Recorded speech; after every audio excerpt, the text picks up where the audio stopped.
우리 한국 속담에 가랑비에 옷 젖는다라는 말이 있습니다. 그죠? 아무리 사소한 것이라도 오래 노출이 되어지면 옷이 젖듯이 저희들의 삶에도 커다란 영향을 끼친다라는 그런 뜻을 담고 있습니다. 어, 사실 저희들이 신앙생활을 하면서도 이렇게 저희들도 모르게 젖어버려서 사실은 하나님께서 기대하시는 모양의 신앙에서 떨어지는 경우들이 많이 있습니다. 그래서 오늘 저희들이 조그만 부분이라 할지라도 내 옷을 적시는 가랑비, 내 영혼을 또 내 마음을 또 신앙을 또 가치관을 흔들어 놓는 가랑비가 무엇이 있을까? 조금 한번 생각해 보았으면 좋겠습니다. 그런 존재가 있다라는 것만 인식해도 성공하지 않을까 싶습니다. 어렸을 적에 저는 그런 이야기를 종종 들었습니다.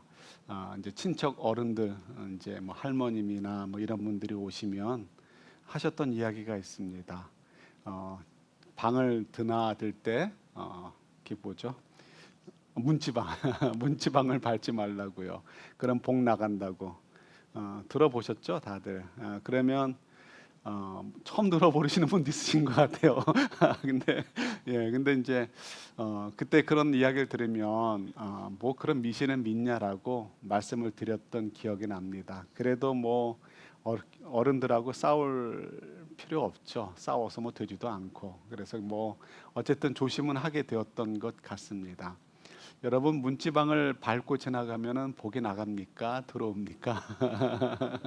성경에서도 뭐라고 그래요. 성경에 뭐라고 기록되어 있나 보도록 하겠습니다. 스바냐서 1장 9절 말씀 한번 보도록 할게요. 스바냐서 1장 9절입니다. 같이 봤습니다. 그날이 오면 물지방을 건너뛰는 자들을 벌하겠다. 여기서는 반대로 그죠? 사실 어떻게 보면 일맥상통하는 말일 수도 있습니다. 사람들이 문지방을 건너뛰면 복이 나간다. 이게 이제 한국만 있었던 게 아니고요. 중국이나 혹은 고대 근동 지역의 많은 나라들이 그런 이제 미신을 가지고 있었다고 합니다. 특별히 요 말씀을 듣는 이스라엘 백성들에게는 가까운 사건이 있습니다. 우리 사무엘상 5장 5절 말씀 한번 같이 보도록 할게요. 왜 이스라엘 사람들이 그렇게 생각했나? 같이 봤습니다. 그래서 오늘날까지도 다곤의 제사장들과 다곤 신전에서 예배하는 사람들은 아스돗에 있는 다곤 신전에 들어갈 때 문지방 위를 밟지 말고 넘어서 들어간다. 보면 이 블레셋 사람들이 문지방을 밟지 않는 그런 풍습이 있었구나, 종교적인 이유가 있었구나 하는 것을 발견하게 되고요. 그래서 아까 스바냐서 1장 9절의 말씀과 이렇게 연결이 될 수 있겠구나 싶습니다. 그러니까 이제 이스라엘 백성들이 다곤 신을 섬기는 블레셋 사람들을 흉내내어 이 문지방을 밟지 않았는데, 그런 모습을 이제 주님께서 질타하시는 거죠. 다곤이 누굴까요? 이제 블레셋 사람들하고 그 좀 북쪽 사람들이 믿었던 신입니다. 그래서 블레셋의 주신, 그러니까 신들 중에 메이저 신으로 꼽는데요. 여러분 인어공주 아시죠? 인어공주인데 다곤은 인어 아저씨예요. 그래서 몸은 똑같이 피시고 위 상체는 이 수염이 난 그런 아저씨의 모습을 하고 있습니다. 그것 때문에 인어공주가 모티프가 여기서 시작된 거 아닌가 싶기도 하고. 자, 그런데 여러분 아시는 대로 사무엘이 막 등장하기 직전의 때 사무엘의 스승님이 있죠. 누구예요? 엘리 제사장이 있죠.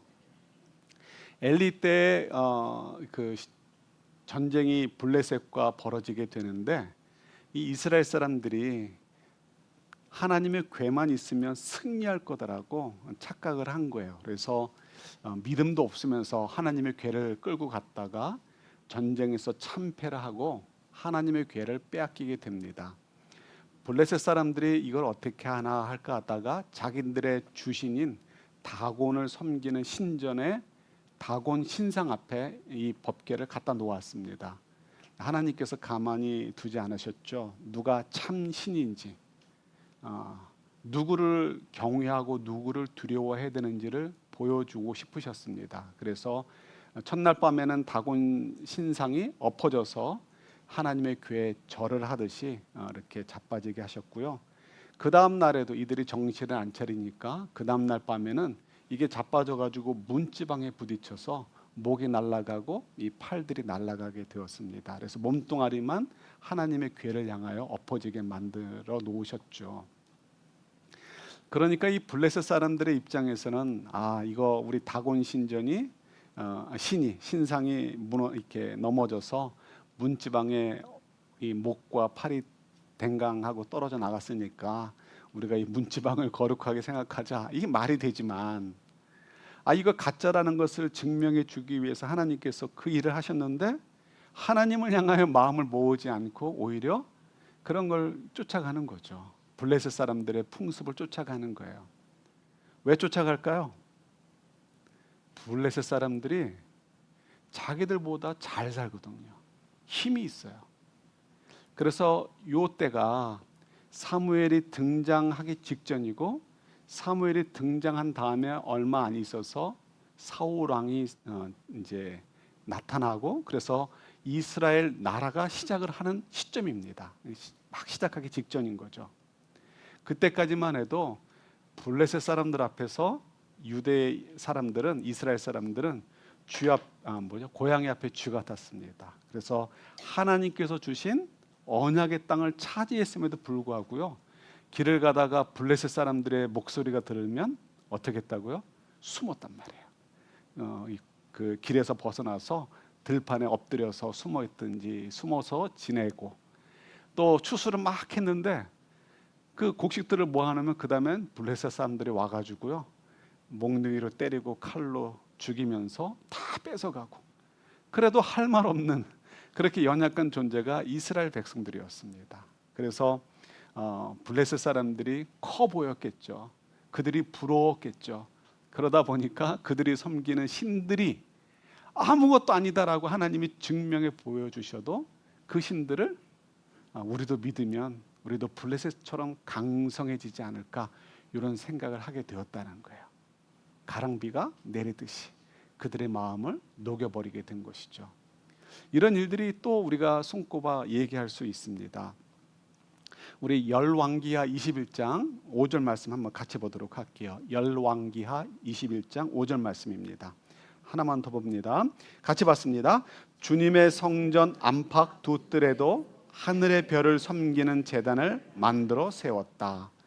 이 이야기는 이제 오늘 본문과도 조금은 관련이 있는데요.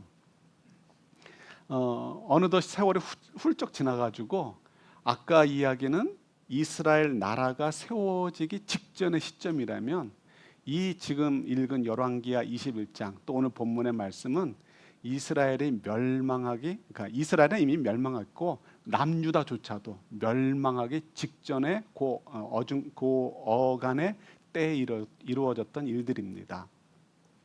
이 이야기는 그때만 해도요 아시리아가 넘버원이었던 시대입니다. 아시리아가 애굽도 이집트도 가서 짓밟고 오고 조공을 받을 만큼 절대 세력이었죠. 아시리아 앞에서 누구도 감히 고개를 들 수가 없습니다. 남유다가 이때 나라는 존속하고 있었지만 이때에도요 사실은 일종의 봉신 국가였습니다. 독립 국가가 아니고요 아시리아를 섬기는 나라였던 거죠. 그래서 아시리아 임금이 뭐라 그러면 네 하고 순종해야 되고 나 전투에 나간다 너희도 와 그러면 또 쫓아나가서 싸워야 되고 또 그리고 조공도 바쳐야 되고 정말 속상한 상태로 사는 것이 그때 당시에 남유다의 형편이었습니다. 그러다 보니까 남유다 사람들이 누구를 눈치를 봐야 된다고요? 아시리아의 눈치를 보니까 고대 사람들은요 그 나라 생각하면 그 나라의 사람들이 또 왕이 섬기는 신들도 같이 생각을 해야 했던 그런 시대였습니다. 그래서 아시리아를 두려워하고 섬긴다는 얘기는 당연히 아시리아의 신들도 섬겨야 된다라고 사실은 생각하기 딱 좋은 시대였던 것이죠. 그래서 오늘 지금 여기 나오는 별들의 신들도 아시리아가 섬기는 신들 중에 일부였습니다. 그러니까 이때 당시에 임금이 므낫세라는 왕인데요. 이 므낫세 왕이 사실은 뭐 선택의 여지가 없을 만큼 아시리아의 눈치를 봐야 됐고, 그러니까 아시리아의 신도 알아서 섬기려고 했던 것이죠. 그래서 그들의 신을 수입을 해왔습니다.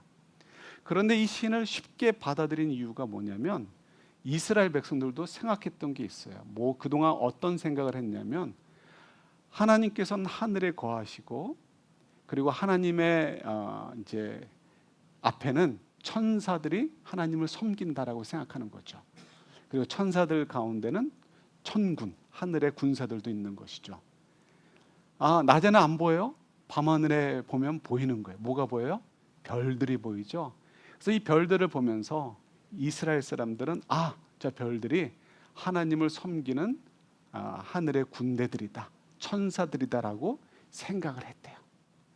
그런데 지금 아시리아로부터 별들의 신이라는 개념이 수입이 된 것이죠. 그러니까 이스라엘 백성들이 이제 더 쉽게 이 아시리아 신들을 섬기게 되었다라는 거예요. 그래서 우리가 생각하면 뭐 좀 그러면 어때? 이렇게 생각할 수 있잖아요. 그러나 이게 문제가 되는 게 뭐가 있냐면 이 별들의 신을 섬긴다는 것은 별들도 그 각자가 신이라는 거죠. 그러면 하나님은 어떤 존재가 되는 거예요? 많은 신들 가운데 우두머리 신이 되는 거예요. 그래도 하나님이 우두머리면 되는 거 아닙니까? 라고 생각할 수 있겠지만 그게 아닌 것이죠. 다 거짓이고 아무것도 아니고 사람들이 만든 스토리이고 사람들이 만든 이야기인데, 그것을 인정하게 되어지면 하나님께 우리 마음을 다 쏟아 부어야 되는데 어떻게 하겠습니까? 쏟아붓지 않죠. 누구한테 마음을 띄워주기 시작합니까? 별들의 신에게 띄워주기 시작하는 거예요. 내 눈에 더 예뻐 보이는 별이 있으면 그 신에게 더 많은 마음을 쏟아부을 수도 있겠죠. 그 이야기는 결국은 하나님에 대한 마음이 줄어든다는 얘기는 하나님의 말씀에 대한 우리의 집중도 떨어지게 되어지고, 그 신들이 떠드는 이야기에 관심을 갖고 그 신들이 이야기하는 것에 우리가 어떻게 해요? 순종하고 따라가게 된다는 것이죠. 하나님의 말씀과 부딪히게 되면 누구 말을 들어요? 이쪽을 따라갈 수 있는 개연성이 오픈되어지게 되는 것이죠. 문지방을 지나갈 때 복이 들어온다 나온다 그까짓 게 뭐가 중요해요 라고 할지 모르겠어요. 그러나 그런 것들이 가랑비가 되어져 가지고 우리가 하나님을 경외하고 하나님께 온전히 집중하는 것, 하나님만을 높이고 하나님께만 나의 삶을 맡기는 삶이 될 수도 있고 안 될 수도 있는 결정적인 차이가 거기서부터 벌어질 수 있다는 거예요. 그래서 이 신앙에 있어서도 가랑비에 이렇게 옷이 젖는다는 이야기를 주목해서 보셔야 될 이유가 있습니다. 자, 그 결과가 오늘 본문의 내용이에요. 오늘 본문은 우리 조금 전에 별 신들이 수입됐던 시대로부터 한 30에서 50년 후 30에서 50년 정도 지난 시기이고요. 그러면서 이 남유다가 완전히 망하게 되기 한 30년 전의 일입니다. 그러니까 망하기 직전인 것이죠. 자, 이때 이 하박국 오늘 지금 읽은 3장 17절 18절의 내용을 보면 너무 위대한 믿음의 고백 같지 않습니까? 다시 이제 띄워주셨으니까 다시 한번 같이 받도록 하겠습니다. 무화과 나무에 과일이 없고 포도나무에 열매가 없을지라도 올리브 나무에서 딸 것이 없고 밭에서 거둬 드릴 것이 없을지라도 우리의 양이 없고 외양간에 소가 없을지라도 나는 주님 안에서 즐거워하련다. 나를 구원하신 하나님 안에서 기뻐하련다. 굉장한 믿음의 고백 같지 않습니까? 그래서 이 정도면 정말 득도한 것 같다. 정말 믿음이 절정에 이른 것 같다라고 생각이 듭니다. 그러면 정말 나라가 왜 망했을까 의심스럽죠. 그러나 이 말씀은 사실은 요것만 똑 띄워놓고 읽으면 무슨 의미인지 알 수가 없습니다. 하박국서가 언제 기록됐다고요? 나라가 망하기 직전이에요. 30여 년 전. 자, 그렇다면 그때 당시의 상황이 어땠는지를 우리가 확인해 보는 게 필요한데요. 마침 하박국서 1장에 이 이야기를 저희들에게 전해주고 있습니다. 1장 2절부터 4절까지 저희들 한번 또 같이 볼게요. 당시에 사회 상황이 어땠는지, 신앙의 상황이 어땠는지 한번 같이 보시는 거예요. 같이 봤습니다. 살려달라고 부르짖어도 듣지 않으시고, 폭력이다 하고 외쳐도 구해주지 않으시니 주님 언제까지 그러실 겁니까? 어찌하여 나로 불의를 보게 하십니까? 어찌하여 악을 그대로 보기만 하십니까? 약탈과 폭력이 주 앞에서 벌어지고 다툼과 시비가 그칠 사이가 없습니다. 율법이 해이하고 공의가 아주 시행되지 못합니다. 악인이 의인을 협박하니 공의가 왜곡되고 말았습니다. 아멘. 자, 지금 읽으시니까 어떻게 느껴지세요? 당시에 남유다가 신앙이 좋아 보이셔요? 하나님 말씀대로 잘 순종해서 사회가 살만한 사회로 보이셔요? 전혀 그렇지 않은 것을 발견하게 됩니다. 불의가 판을 치고요. 폭력, 그러니까 오늘날로 얘기한다면, 아니 선지서도 마찬가지예요. 가진 자들이, 힘 있는 사람, 경제력 있는 사람들이 폭력을 휘둘러 가지고 경제적인 폭력이든 권력적인 폭력이든 이런 폭력을 휘둘려서 가난한 사람, 어려운 사람들을 더 힘들고 못 살게 하는 일들, 이런 것들이 이제 선지서에 많이 나옵니다. 그래서 너희들이 나라가 망하게 된다라는 것이죠. 이것은 왜 그렇죠? 지금도 나오는데, 이런 모습을 보면서 하박국이 굉장히 괴로워하는 거예요. 하나님이 계신다면서 왜 사회가 이렇게 불의하고 이렇게 악한 판으로 돌아가는데도 불구하고 하나님께서는 개입하지 않으십니까? 왜 하나님께서는 가만히 계십니까? 라고 불평하고 있는 것입니다. 자, 중요한 것은 당시 사회가 어땠다? 하나님의 말씀과 완전히 동떨어져서 그야말로 그냥 아주 엉터리였다라는 것을 확인할 수 있는 거예요. 이유는 가랑비에 옷 젖듯이 조금씩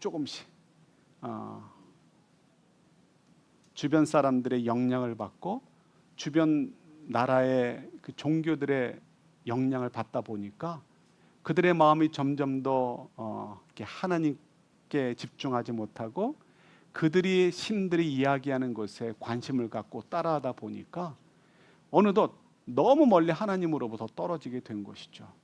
그래서 하나님 말씀을 어기고 사는 것에 대해서 정말 가볍게 여기는 것입니다. 그러니까 하나님께서 오죽하시면 너희들 그 일상생활 속에서 하는 이야기 하시는 것이죠. 문지방을 밟으면 복 나간다라고, 건너뛰는 자들이 있다면 내가 어떻게 하시겠다? 벌 주시겠다라고 말씀하시는 것이죠. 어쨌든 하박국의 입장에서는 왜 하나님께서 이렇게 형편없는 상태가 되어 있음에도 불구하고 가만히 계십니까? 라고 질문하는 것이 하박국서의 이제 내용입니다. 이제 주제인 것이죠. 그때 하나님께서 말씀하시는 것이죠. 아니야, 지금 심판이 더디 온다고 생각하지, 내가 한 말씀이 더디 이루어진다고 생각하지 그렇지 않단다라고 하시면서 1장 6절에 보면, 읽지는 않을게요. 이제 시간이 좀 갔으니까, 바벨론이란 나라를 일으켜서 이제 너희들을 심판하겠다라고 말씀을 하십니다. 그리고 진짜 30년이 안 돼서 30년이 안 됐죠. 금방 바벨론이 일어나서 당시의 넘버원이었던 아시리아를 무너뜨리고 바벨론이 넘버원이 되고요. 그리고 이스라엘 백성들을 이제 이 남유다를 침공을 해서 남유다가 멸망하게 만들어 버리시죠. 이런 일들을 통해서 하나님께서는 이제 내가 너희들을 그냥 보고 있는 것이 아니고 나의 계획 속에서 인도하고 있다라는 것을 말씀해 주고 또 계십니다. 그래서 하박국 선지자가 이 조금 전에 우리 오늘 본문으로 읽었던 3장 17절 18절에서 한 이야기는 결국 이것입니다. 우리 눈에는 더디되는 것이 있어 보이고, 우리 눈에는 하나님께서 아무런 관심 없이 우리의 삶을 그대로 내팽개쳐 놓으신 것처럼 보이고 느끼는 상황이라 할지라도 그것이 아니었구나 하는 것을 이제 깨달았다는 것입니다. 하나님께서 이제 심판하실 것에 대한 이야기를 하시면서 이 하박국은 깨닫게 된 거예요. 그러면서 이제는 이제 고백하는 거죠. 우리가 그동안은 이것 보고 쫓아가고 저것 보고 쫓아가면서 하나님께 집중하지 못했는데 이제 그러지 않아야 되겠습니다라고 이제 고백하는 거죠. 그러면서 이제 나는 여호와로 인하여 즐거워하겠다라고 하고, 더 이상 무화과 나무에 과일이 없어도, 포도나무에 열매가 없어도, 올리브 나무에 딸 것이 없어도, 우리의 양이 없고 외양간에 소가 없어도 나는 여호와로 즐거워하겠습니다. 나는 여호와 하나님만 바라보겠습니다. 내가 볼 때는 이 세상이 너무 불합리하게 돌아가는 것 같고, 왜 우리 가정에 이런 일들이 벌어지는가 하는 일들, 내 비즈니스에 왜 이런 일들이 벌어지는가 하는 생각이 들 때에도 나는 여호와 하나님만 바라보겠습니다라는 고백을 하게 되는 것이죠. 여러분, 이게 왜 중요하냐? 우리 시편 공부하실 때 기억나셔요? 왜 하나님께서 천국, 지옥 이런 얘기를 홀드 하셨다고요? 구약에서 강조가 없어요. 구약에는. 신약에서는 툭하면 너희 천국 가야 되지 않겠느냐 이런 얘기하는데, 하나님의 심판, 영원한 형벌을 얘기하시는데 구약에서는 그 얘기가 거의 없어요. 이유가 뭐였다고요? 여러 이유가 있지만 그 중에 하나, C.S. 루이스가 했던 이야기죠. 당시에 이집트나 고대 근동 사람들 사이에서도 천국과 지옥과 비슷한 이야기들이 있었습니다. 그러니까 혹시라도 지금 가랑비에 옷 젖듯이 이 이스라엘 백성들이 우매하게도 황금 송아지를 만들듯이 하나님이 말씀하시는 천국과 지옥에 대해서 자기들 마음대로 엉뚱한 그림을 그릴까 봐 홀드해 놓으신 거예요. 홀드해 놓으셔도 될 만큼 천국과 지옥이 덜 중요하다는 것이죠. 더 중요한 게 뭐다?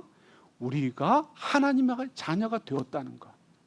천국과 지옥은 하나님의 자녀가 되었기 때문에 누리게 되는 많은 복들 가운데, 우리가 누리게 되는 혜택 가운데 일부일 뿐이지 그게 다가 아니라는 거죠. 그래서 천국과 지옥 때문에 하나님을 믿는다라는 것은 나는 병을 고치기 위해서, 나는 경제적으로 성공하기 위해서 하나님을 믿는 거야, 그래서 믿을 거야 라고 이야기하는 것처럼 어리석은 일이라는 거예요. 대신 하나님께서 구약 시대에 그런 이야기들을 접어두시고 홀드해 놓으신 목표가 뭐라고요? 목적이 뭐다? 우리가 여호와로 인하여 즐거워하는 것. 외양간에 송아지가 없고 우리의 양이 없어도, 무화과 나무에 열매가 없어도 나는 여호와 하나님 때문에 기뻐할 수 있고 즐거워할 수 있어요. 우리 아직도 이게 잘 이해가 안 되죠. 하나님이 얼마나 좋으신 분이고 우리가 하나님의 자녀가 된다는 것이 얼마나 큰 특권이요 복인지를 이해를 못하기 때문에 이게 오지 않는 거예요. 우리도 이미 가랑비에 너무나 많이 젖어 있기 때문에 세상이 이야기하는 복, 세상이 이야기하는 가치, 이런 것들에 너무 젖어 있기 때문에 우리 브레인이 굳어버렸습니다. 영혼이 굳어버렸습니다. 그래서 이런 말씀이, 하나님의 말씀이 제대로 내 마음에 다가오지 않는 거예요. 하나님이 얼마나 좋은 분인지를 그 사실을 안다면, 우리가 하나님의 자녀 됐다는 것이 얼마나 큰 기쁨이라는 것을 안다면 게임이 끝나는데 이게 안 되는 것이죠. 그래서 하나님께서 그 긴 시간을 투자하셨음에도 불구하고 이 이스라엘 백성들이 망하는 시점에 나오는 이야기가 뭐예요? 실패했다는 거예요. 실패했다는 거. 나는 여호와로 인하여 즐거워하리라는 고백이 이스라엘 백성들에게서 터져 나오기를 원하셨는데 그 일이 실패했다는 것이죠. 그래서 이제 예수님께서 직접 오시게 되는 거예요. 자, 가랑비에 옷 젖는다는 게 얼마나 무서운지 다시 한번 생각해 보게 됩니다.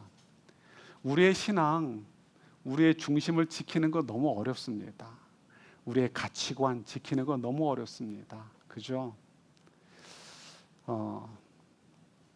이거 어떻게 설명해 드리면 좋을까 싶은데 이게 쉽지 않은데 제가 정말 여러 번 생각해 봤는데 그래도 조금 정리해 봤는데 한번 들어봐 주세요. 악마는 뭐를 입는다? 프라다를 입는다. 그죠? 프라다가 아마 이제 고급 브랜드고 좀 이렇게 허영 뭐 이런 것들과 좀 직결됐는지 모르겠습니다. 그런데 악마는 프라다를 입는다라는 소설에 그 이제 주인공 중에 한 명이 프라다 옷만 입어서 그런 제목이 붙었다라는 것 같아요.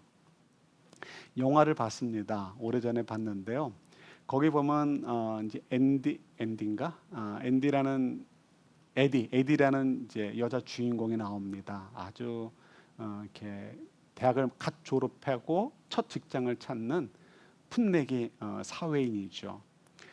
저널리스트가 되고 싶어 합니다.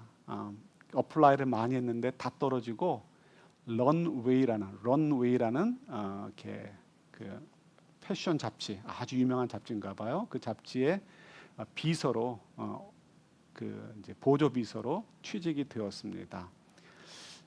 패션 감각이 없고 관심이 없는 사람이었기 때문에 직장을 나가면서 멸시도 받고 욕도 먹고 합니다. 무시도 당하고요. 그렇지만 이 똑똑한 명문대 출신이기 때문에 독한 마음을 먹고 그들을 배워가기 시작을 합니다. 이내 곧 인정을 받게 되고요. 그래서 이 편집장이 이제 우두머리인데 이 편집장의 눈에 쏙 들어오게 됩니다. 그래서 편집장이 아주 중요한 이벤트가 있는 파리에 너를 데려가겠다라고 이야기를 합니다. 그냥 데려가면 되는데 데려가겠다라고 묻는 이유가 있습니다. 슬쩍 네가 결정해라라는 뉘앙스인 거죠. 이유가 있습니다.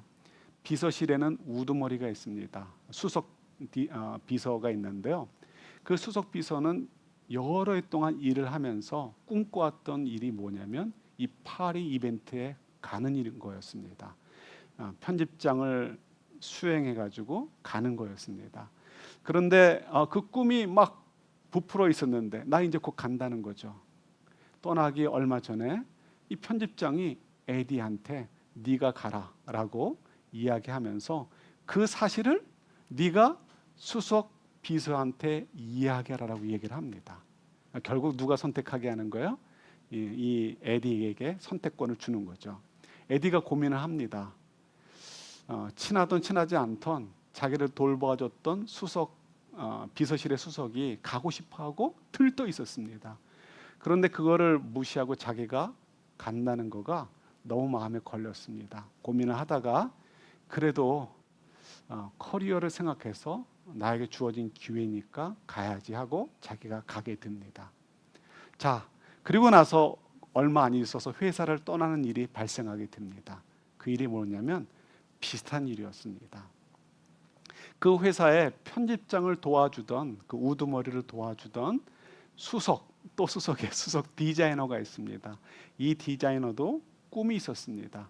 그 자회사, 런웨이라는 그 잡지의 아마 자회사 같아요. 자회사의 CEO로 부임하는 것이 꿈이었고요. 실제로 그 단계에 이르게 되었습니다. 파리 이벤트를 가면서 아마 언제를 받은 것 같습니다. 네가 거기 그 자리에 가게 될 거야. 그러니까 너무 들떠가지고요. 이 에디에게도 막 자랑을 합니다. 자기 드디어 그 자리에 가게 되었다라고. 그리고 너무너무 좋아합니다. 이 우두머리 편집장이 앞에 나가서 이제 사람들이 앉아 있는 자리에서 발표를 합니다. 그 자리에 드디어 누가 오게 되겠다는 것이죠. 그래서 그 장면이 클로즈업 되는데요. 다들 수석 디자이너가 그 자리를 가게 될 거로 생각해서 카메라도 그 사람을 클로즈업 해줍니다. 그러나 놀랍게도 편집장의 입에서 나온 사람의 이름은 다른 사람의 이름이었습니다. 그 사람은 이 편집장의 일종의 라이벌이에요. 그래서 언제든지 그 자리를 차고 들어올 수 있는 사람인 거죠. 지금도 그런 눈치가 있었습니다. 그래서 이 편집장이 머리를 써가지고 자기의 경쟁자가 될 수 있는 사람을 그 자리에 앉혀버림을 통해서 경쟁자를 없애버리는 것이죠. 그리고 자기 자리를 지키게 됩니다. 이 모든 과정을 사회 초년생인 에디가 보게 된 거예요. 그리고는 마음 아파하면서 편집장에게 용기를 내서 나는 너처럼 살고 싶지 않다 이야기를 합니다. 그랬더니 이 편집장이 우습지도 않다는 듯이 이야기를 하는 거죠. 너나 나나 똑같아. 항변하죠. 내가 어떻게 당신하고 똑같습니까? 그랬더니 이야기를 합니다. 너 여기 어떻게 왔지? 예, 자기도 이 자리에 오기 위해서 누구를 제낀 거예요? 수석 비서를 제낀 거예요. 그러면서 겹치는 내용이 뭐냐면 남자친구와 나누었던 이야기입니다. 남자친구가 그 에디에게 얘기하는 거죠. 너는 항상 핑계 댄다는 거예요. 다른 사람들에 의해서 자기가 어쩔 수 없이 그 일을 선택했다라고 이야기하지만 결국 네가 선택한 거 아니냐는 거예요. 결국 이 여인이 깨닫는 것은 뭐냐면 내가 처음에 왔을 때 런웨이라는 잡지사에서 일하는 사람들을 속물이다라고 하면서 욕했는데 어느덧 나도 가랑비에 옷 젖듯이 이들처럼 되어버렸구나 하는 것을 깨닫게 된 거예요. 그래서 사실은 편집장은 자기 후계자로 생각할 만큼 굉장히 이뻐했는데 그 자리를 박차고 나가서 자기가 원래 꿈꿨던 저널리스트가 되기 위해서 이제 일을 시작하는 모습으로 영화가 이제 마무리되어집니다. 어떻게 보면 뭐 당연한 거 아니에요라고 생각할 수 있을지 모르겠습니다. 지난주에 소개해드렸던 이야기 기억나십니까? 1.5세 그 비즈니스맨이 간증을 할 때 자기가 성공하기 위해서는 다른 경쟁자들의 머리를 밟고 일어서야 된다라고 생각을 했고 그렇게 살아왔다는 거예요. 40대 초반이었습니다. 그분이 이미 어느 정도 성공한 사람이에요. 그런데 하나님의 말씀을 배우다 보니까 그게 아니었구나 하는 것을 깨닫게 되었고 이제부터는 내 경쟁자들의 발목을 잡고 그들의 머리를 밟는 것이 내 목표가 아니라 그들에게 좋은 정보도 함께 나누고 더불어서 함께 성장해 가는 것이 목표입니다. 그렇게 바뀌었습니다라는 간증을 했던 이야기였습니다. 우리가 이런 간증을 들으면서 맞아라고 손을 치는 것은 우리도 어느덧 사실은 이분의 이 간증을 들으면서 조금 우리의 생각을 수정해야 될 만큼 이 세상에 우리에게 주어지는 역량에 의해서 많이 퇴색되어 있다는 것이죠. 변화되어 있는 거예요. 당연히 직장에서는 경쟁해야 되는 거 아닙니까? 라고 하죠. 네, 경쟁해야 되는데 어떻게 경쟁하느냐가 다른 이야기가 될 수 있는 것이죠. 그런 이야기 하나만 뭐 하면 여러 번 했지만 저는 아직도 그 생각이 참 귀하게 느껴지는 거예요. 레지던트 이제 말년차가 됐습니다. 레지던트 말년차면은 군대 병장보다 힘이 더 셉니다. 진짜 힘이 세요. 요즘 뭐 한국의 의학 때문에 뭐 뉴스에 많이 나오지만 굉장히 무섭습니다.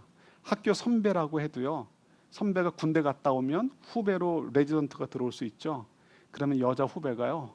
새벽 1시, 2시에 돈 하나 던져주면서 자기 선배였던 남자 후배 레지던트가 된 거죠. 그분한테 야 가서 담배 하나 사와 이렇게 얘기한대요. 무슨 선생 담배 하나 사와. 그러면 가서 사와야 된대요. 그만큼 군기가 센 게 레지던트라고 합니다. 지금은 모르겠어요. 자, 그런데 그 레지던트 말년차에 두 명이 친구인데 크리스찬인 거예요. 크리스찬인데 이제 그동안 자기들이 이거 당했던 그런 이제 안 좋은 일들을 생각하면서 우리가 이제 말년차 됐으니까 우리 좀 다르게 하자. 이렇게 둘이 서로 의견이 모아졌대요. 그래서 예를 들어서 메이저 할러데이, 추석 뭐 이럴 때는 구정 이럴 때는 우리가 병원을 당직을 쓰고 우리 밑에 아이들을 보내주자 이렇게 얘기를 했다는 것이죠.